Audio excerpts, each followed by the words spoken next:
అందరికీ నమస్కారం. వచ్చేది వైసీపీ ప్రభుత్వం అని దేవుడు కరుణిస్తే ఎమ్మెల్యే తాటిపర్తి చంద్రశేఖర్కు మంత్రిగా రాబోయే రోజుల్లో అవకాశం కల్పిస్తామని YCP mass leader Satish Reddy తెలియజేయడం జరిగింది. ఎర్రగొండపాలెం ఆయన ఈ సందర్భంగా కూడా రైతులను ఉద్దేశించి ఎర్రగొండపాలెం నియోజకవర్గానికి ఇప్పుడున్నటువంటి ఎమ్మెల్యే తాటిపర్తి చంద్రశేఖర్ చేస్తున్నటువంటి సేవలను ఆయన కొనియాడారు. అదేవిధంగా ఎమ్మెల్యేగా వెనుకబడినటువంటి ఎర్రగొండపాలెం ప్రాంతంలో కూడా ప్రజల ఆశీస్సులతోటి ఆయన మరింతగా కూడా రాబోయే రోజుల్లో రాజకీయంగా మంచి ఉజ్వల భవిష్యత్తు కల్పించాలని, రాజకీయంగా కూడా ఆయన్ను ఎర్రగొండపాలెం ప్రజలు కూడా రాబోయే రోజులు ఆశీర్వదించాలని సతీష్ రెడ్డి కోరారు. ఎర్రగొండపాలెం గ్రామాల మా ఊళ్ళో జరుగుతున్నటువంటి ఎద్దుల పోటీలను తిలకించాలని చెప్పి ఆయన పిలుపు మేరకు ఈరోజు ఎర్రగొండపాలెం రావడం,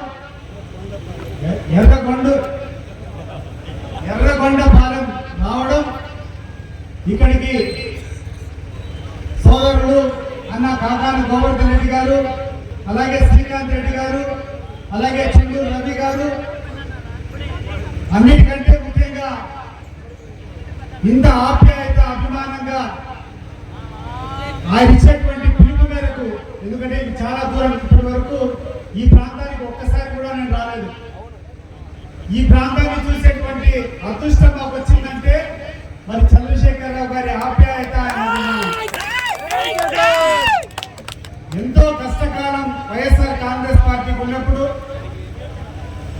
అత్యంత ఇబ్బందికరమైనటువంటి పరిస్థితుల్లో కూడా ఎర్రగొండపాలెం వాసులంతా కూడా వైఎస్ఆర్ కాంగ్రెస్ పార్టీని గెలిపించిందంటే అది తప్పకుండా చంద్రశేఖరరావు గారి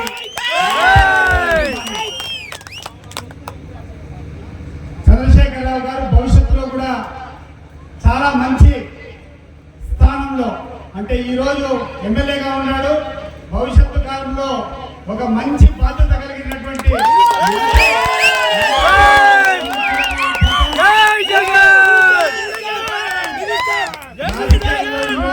రాజకీయాల్లో ఈ రోజునటువంటి మేమందరం కూడా అనేక పర్యాయాలు పోటీ చేశాం. నేనైతే 5 ఎన్నికలు పోటీ చేశాను, గోవర్ధన్ రెడ్డి అయితే 3-4 ఎన్నికలు, శ్రీకాంత్ రెడ్డి కూడా 4-5 ఎన్నికలు పోటీ చేశారు. కానీ మొట్టమొదటిసారి ఎన్నికలు పోటీ చేసినటువంటి చంద్రశేఖర్ దగ్గర నుంచి స్ఫూర్తి మేమందరం కూడా పొందాలా.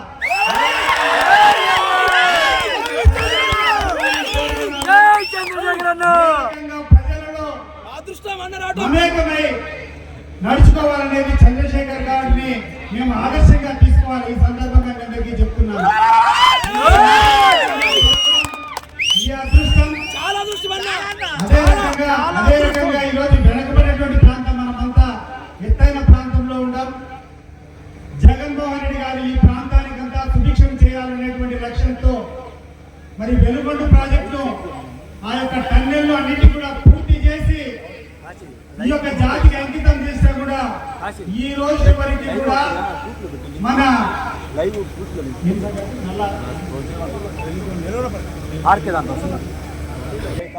కొంచెం R&R ప్యాకేజ్ కు కొంత డబ్బులు వేయాలంటే కూడా 19 నెలల నుంచి ఈ ప్రభుత్వం డబ్బులు చెల్లించలేదంటే ఈ ప్రాంత ప్రజల పట్ల ఎంత బాధ్యతారహితంగా ఉందో మీరందరూ కూడా ఆలోచన చేయొచ్చు.